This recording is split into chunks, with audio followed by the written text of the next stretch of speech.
our Thursday, and every Thursday here on News 9 at 9, we go in depth with Oklahoma City Police Chief Wade Gourley. This week, the chief tells us how his department is working to crack down on the growing number of fentanyl overdoses. Here's News 9's Dana Hurtnicki. Every week, News 9 sits down with Oklahoma City Police Chief Wade Gourley. Welcome. Thank you. This week, we are talking about a problem growing here in Oklahoma and nationwide, fentanyl. Chief, we are hearing more and more all the time about the dangers of fentanyl, both locally and nationally. Can you talk about what your officers are seeing when they respond to a fentanyl-related call? So what usually happens around the country is you see things kind of start on the east and west coast and then move toward the central United States.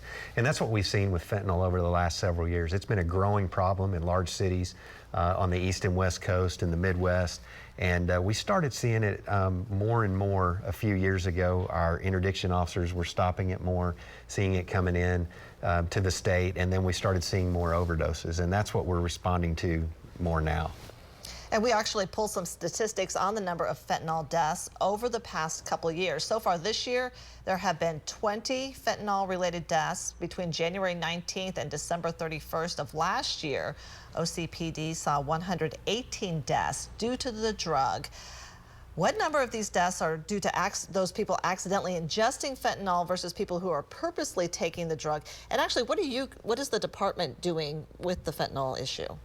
So I think, first of all, I think the majority of these people don't realize that the fentanyl is in their drugs. Sometimes, you know, if you buy an opioid off the, in pill form, you might suspect that it could have fentanyl in it, and maybe the user is willing to take that risk. But we're seeing it in drugs like cocaine, in methamphetamine, in marijuana. I mean, any type of drug that's out there that's being illegally used, we're seeing fentanyl because it's so cheap and easy to get. So what we started doing last year is we have a what's called a street narcotics unit, and they respond to every overdose death, where as you could see, there was 118 last year, so that's a pretty big burden. But they go out and try to help those families through that process of losing their loved one, but then also too trying to track down that dealer and find where that fentanyl's coming from, because if there's one overdose and a deadly dose is out there, we know there's others, because we know those dealers have sold to other victims as well. So we're trying to prevent that deadly drug from getting out there and permeating. And it's very hard. We're chasing something very hard to catch and hard to track down. Yeah, I think a lot of people think there might be just, smoking pot or doing cocaine, which is bad, but then it's laced with fentanyl and turns deadly. Absolutely, and they're not expecting that in a lot of those cases. For sure. And finally, what is the concern then when it comes to children and fentanyl?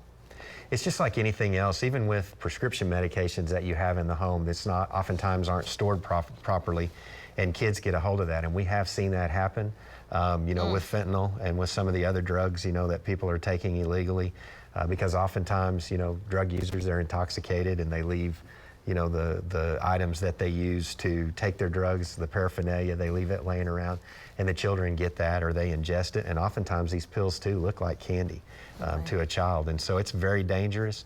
It can be deadly, and we do see instances where children ingest these drugs as well. All right. Chief, thank you. And you can submit questions by sending us an email or watch previous sit-downs at news9.com/chief.